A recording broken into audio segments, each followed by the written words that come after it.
Hello student, let's start with the Unit 1 Introduction to Algorithm and Data Structures.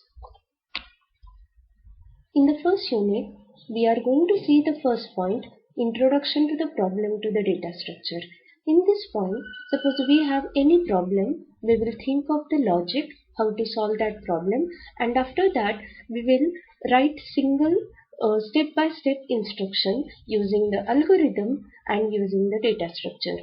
So in this way, we will see that how the data which is required to solve the problem, we will store in the data structure, and how we will write the algorithm by using that data structure to solve that problem.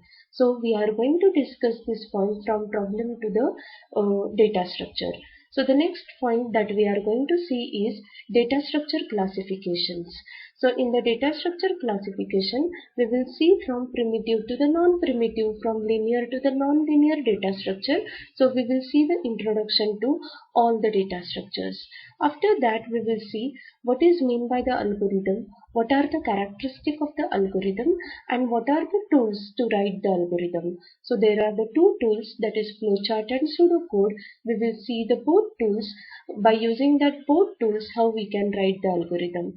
After that, we will see what is meant by the complexities of the algorithm, how to find out the space and the time complexity of the algorithms, and after that we will see the asymptotic notation. These are the notations that are used to describe the complexities of the algorithm. So there are the three different notations.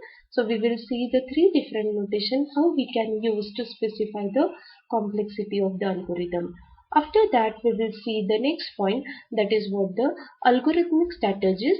So these are the approaches that we will use to solve the problem. So we are going to see basically the two algorithmic strategies, that is divide and conquer and what the greedy approach. So before starting actual content, what I want to do is I want to ask you some questions. The first question is, why you are studying any programming language? That is the first one. The second one is, what are the advantages and the disadvantages of the language that you have studied earlier? So you have to think. After that, you have to think about efficiency of the program is depends on what factors, whether it is only depend on the hardware or whether it is depend on the instructions that you are writing or the number of the instruction that you are writing. So you have to think that how the efficiencies depend. So the next is, you have to see that what is your approach for solving particular problem. So for one problem there are the many approaches. So you have to see that what is your approach to solve that problem. And after that, I want to ask whether you know any kind of the data structure what you have used earlierly in your FPL subject. So might be you have used array, maybe matrix, that is a 2D array. So some of the data structures that you have used to store and manage the data. So these are the questions that are nothing but what the gives you some background or thinking process what we are going to do in the unit 1. So the next one is, suppose now we have to go from problem to the data structure. So we have to see what is the problem and what is meant by the logic, and after that how we will use the data structure to store the data, and after that apply the algorithm or write the algorithm. Suppose I have the problem to sort the 10 numbers, okay, or I will consider very simple example or real life problem.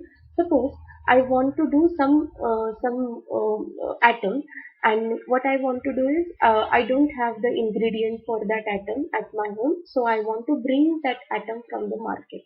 Okay, so what are the steps over here, or what are the different approaches? So might be I am busy, so I may order the ingredients online, maybe from the big basket. Suppose you have the time, so what you will do is you will go to the market, and before going to the market you have some steps that you have to follow. Same way, when I will do the online ordering, I have to follow some steps, and after that I have to place the order. Or maybe some ingredients I can borrow from my neighbor if she is my good friend. So in this way, the same problem I can solve. What is my problem? To bring the ingredient. So, or to have the ingredient for that atom. So I am the same problem I can solve with the three different ways. So this is the same scenario in the computer also. If I have any problem in my computer domain, so there are the different approaches to solve that particular problem. So for every approach we have to write a different set of the instructions. We will solve that problem. So we have to write the different algorithm for the each problem. So now what do you think? Which steps you have to follow to solve this problem efficiently? Suppose that market is too far, okay? So it's no point to go there and bring that. Instead of that, if I will order online, it is going to take the same kind of the time. So I can follow that particular approach to bring the atoms. So in this way, you have to also think that whether my efficiency of the program is also depend on the how the data is stored. I will give a simple example of library management. Suppose in the library we have the many books and every book has some book ID. Okay, and suppose that in the library if I will place my books randomly with my book ID, how I will search that book? So I have to sequentially search, okay, this is my book ID, this is my book ID, or randomly. But maybe that time, what is going to happen? Due to that kind of the arrangement, whatever the time you require to search that book is going to be more. Suppose that instead of that, if you have arranged the book in the ascending order of the book ID, so it's very easy for you to search the particular book ID. So in this way, you can see that the data whatever you are arranging is going to affect the efficiency of your program. So this is the one example. The second example I want to give is what the Google Map. Suppose that I have the 5 places: home, store A, store B, school, and intersection. And every place I know with the longitude and the latitude. And what I have to do is, what is my problem is, I want to find out the shortest path from home to the school. So how I will do? So what is my input? Input is what the longitude and latitude of every location, that is home, store A, store B, store C, and what the intersection. So after that, suppose I have to store this data. Okay, I have to process the input and I have to store the data in the computer memory in the form of the data structure, so that I can access that data and write some instruction to solve that problem. So suppose here the first data structure I will use maybe the list or array, where what I will do is I am storing the path information. So that is what the home to store A there is a path, and store A to home also there is a path, because they are bi-directional path. And after that, home to store B. Okay, so the home to store B, home to what the intersection, store A to what the B, store B to school, and B school to store B, intersection to the school. So in this way, I will store this path in the array or the linked list. This is the one kind of the data structure I am storing the information. Maybe I have the second kind of the data structure I can use to solve this problem. So I have the key value pair data structure. So here my key is home, and its values are, the home is connected to store A, store B, and the intersection. So I will have all the data corresponding values associated with the key home. Here is the store A. Store A is connected to home and store B. So I have that particular data. And after that, the store B is what the connected to the school, and the school is connected to the store B and the school, and the intersection is what the connected to only school. Now, what is the problem? Problem is what to find out the shortest distance from home to the school. So we have to write, this is the data that we have organized in some data structure. Now we have to write the algorithm to solve this particular problem. So what is the algorithm for this is find the all places we can go from the home. So from the home I can go to the store A, B and intersection. So the first step is we have to find out the all places that we can go from the home. After that, from each that particular places, okay, from that each of those places we have to find out the all path. So here, so from this what we can do is from store A, okay, how I can reach to the school. So that is a one of the path. From store B, the one particular path. So in this way what we can do is, and from the intersection to the school, this is a third way. So in this way what we can do is we have to find out the all these paths and we have to keep the track of the distances. So we know the longitude and latitude of every place and we have to keep the track of the distances. Repeat this process until we will reach to the school and compare all these distances what we traveled, okay, from the places from the home, and find the shortest distance among the above. So in this way, this is the algorithm, and whatever the instruction we will write in the algorithm, it again depends on what kind of the data structure you are using to store the data. Suppose if I have used the list, my algorithm may have some different steps or some different approach. If I am using the key value pair, okay, so that time my algorithm may have some different kind of the steps. So it is very important that your algorithm is going to be changed depending on the data structure which is you have used to store and manage the data within your particular program. Okay, so for any problem solving, the important step is what? Select the appropriate data structure. If your data structure is appropriate, so your whatever the algorithm you are writing is going to be efficient. So after selecting the data structure, we have to write the corresponding algorithm. I will give very simple example so you can understand that how the selection of the data structure is going to affect the algorithm. So that is the thing that we have to see. The next point is that the data structure. Data structure describes the way, okay, the data is organized and stored in the computer memory for the convenient processing. Or data structure can be defined as a particular way of storing and organizing the data in a computer so that it can be stored efficiently. So in this way, depending on the how you are managing the data in your computer memory, your data structure is going to be vary. If your data you have arranged in the linear fashion, then it is a linear data structure. But your data is not in the linear fashion, then you can say it is a non-linear data structure. So in this way, we are going to see what are the different classification for the data structure. So the next is why the data you are going to organize, okay, in a particular fashion. Because the first one is obviously you want to retrieve the data easily. So you should not have to search the data, or otherwise efficiency is going to be more that time. So what is we have to do is the else of the retrieval we have to see, and the ease of the retrieval we have to see, and we have to see what are the operations are allowed on that data structure, and for the suitable representation the data we are going to organize in the data structure form.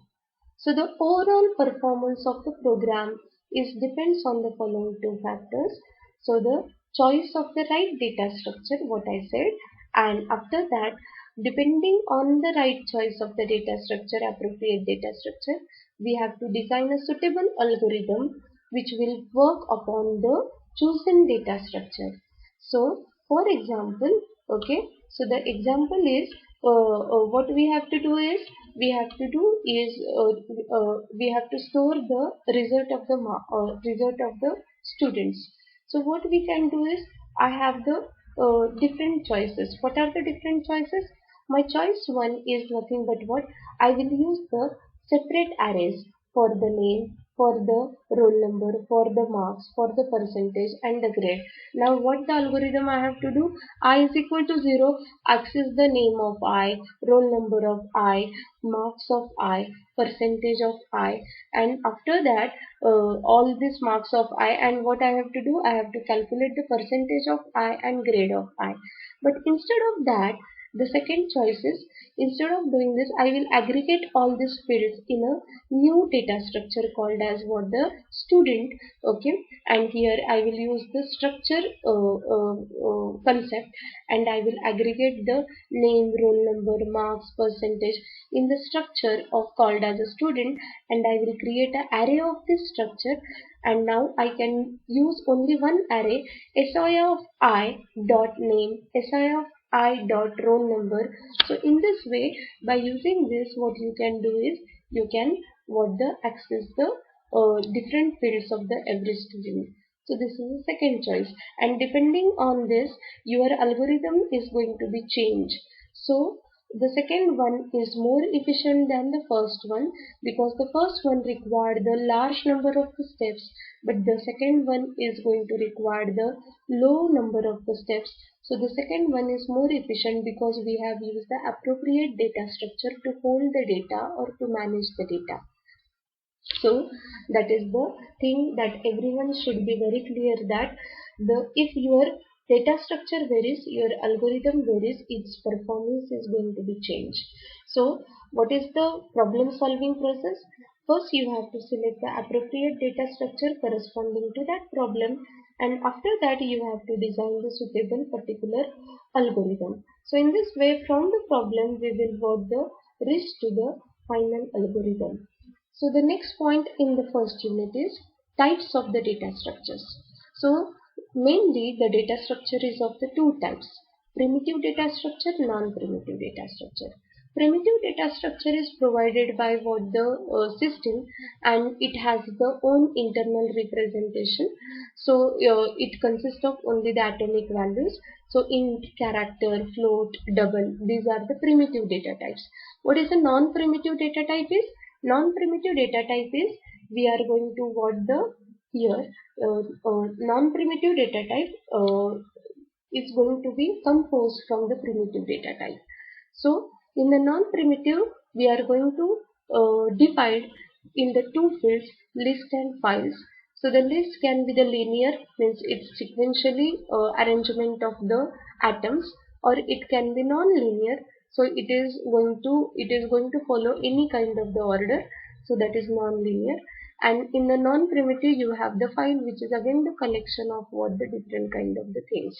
So in the linear, we are going to see the different kind of the data structure, like the structure, where you are going to aggregate the different fields in one unit. The next is the stack, linked list, and the queue and the array. In the non-linear, we are going to see the introduction to the trees, okay, where your data is arranged in the hierarchical order. And the next one is the graphs, where my data is arranged in the form of the nodes and the paths. So the first one is the primitive data structure. Basic data types, the integer, character, float, okay, these are nothing but the primitive data structure, because it has some predefined way of storing the data by the system, and the set of the operations are also fixed, okay, and they are predefined. So these are the primitive data structure. What we are going to do, we will use this primitive data structure, and we will build the non-primitive data structure. So that data types are the derived from the primary or the primitive data types. So examples are array, structure, union, linked list, stack, queues. So the first one is the linear list. What is a linear list? Here each element is followed by the one element. Okay. So example is array. Here zeroth element, first element. So each element is followed by the after one after another. But what is the thing? No two elements are followed by the same elements. So that is the linear data structure. In the linear data structure, the first type is what the array, where I will use the array to store the elements of similar kind. So I will store the array of integers, I will store the array of what the float, and my length is going to be calculated, or the number of the elements are going to be calculated upper bound minus lower bound of plus 1. So here my upper bound is 10 and my lower bound is what the 1, 10 minus 1, 9 plus 1. So the 10 is nothing but what the number of the elements that you can store in the array. So the next is what the in the linear data structure, that is a stack. So the stack is collection of the element very similar to array, but one end is closed over here. So one end is closed and only other end is open. So you are going to insert the element from the open end, that is called as, this open end is called as what the top. So what is you will do is over here is you will insert the element from this open end called as the top, and whenever I will delete the element, so obviously I will delete the element which is what the on the top of the all elements. So I will delete this. In this way, just imagine it is a stack of plates. So if I want to remove the lower one, I have to first remove the upper plates. So in the same way, the stack is going to be organized in the memory, and it is also called as LIFO data structure, that is what the last in first out data structure. So here just see that from the top I am going to what the enter the elements. So this is the thing. Next is what the queues. Queues are the first in first out data type. Here whenever I will enter the element, I will add the element from one end called as rear end, and whenever I will delete the element from the another end called as what the front end. So you can see that here my front is pointing to the B and my rear is pointing to the D. So whenever I will insert a new element, I will insert at the rear side. Whenever I will delete the element, I will delete from the front side. So if I will do the delete operation on the queue, the B is going to be deleted. If I will insert, the E element is going to be inserted, okay, at the rear side. So the next data structure is what the linked list. So the linked list is nothing but what the linear collection of the elements called as a nodes, and here each node is consist of the value and the pointer, or data and the pointer, and this pointer is going to point to the address, or it consists of the address of the next node. So in this way, the one field is called as a data field or information field. Another field is called as what the pointer field. So you can see that pointer field is going to store the address of the next node which is attached to that node. In this way, the last element pointer field is always null, which is indicate that my list is what the ended. So the start and what the null. And we have already seen the structure, which is a collection of what the or aggregate of the different variables or different data type under the one name. So in this way you can create a structure. So the next is what are the different types of the non-linear data structure. The first very important non-linear data structure is tree. So here the tree is also collection of some finite element, but obviously here they are going to arrange in some fashion, or they represent some hierarchical relationship between what the atom. So here my A is root and the B and C are the child of A. Same way D and E is the child of B. So in this way the data is going to be stored in the hierarchical relationship. So whenever you want some data in some sorted fashion, you should always store in the form of what the trees instead of what the arrays or linear list. So this is a special data item called as what the root or the head of the tree. So the next is graph. Graph is a non-linear data structure, and here it is going to be represented by the two data variables, that is V and E, where V is a set of the vertices and E is a set of what the edges. So in this way, to represent the graph or to represent the network, we are going to use the network, the graph data structure. So in this way, we have finished with the 2 points in the first unit, that is how to proceed from the problem to the algorithm and the data structure, and the second point is classification of the data structure. And now I will give you some of the assignment that you have to solve at home for the practicing. So I want you should write some kind of the code which you already know, the programming language which you already know in the FPL. So you have to use it and write these programs. So these are the programs that you have to write it as the assignment for this particular point. Okay. So this is about the 2 points in the first unit. Thank you, students.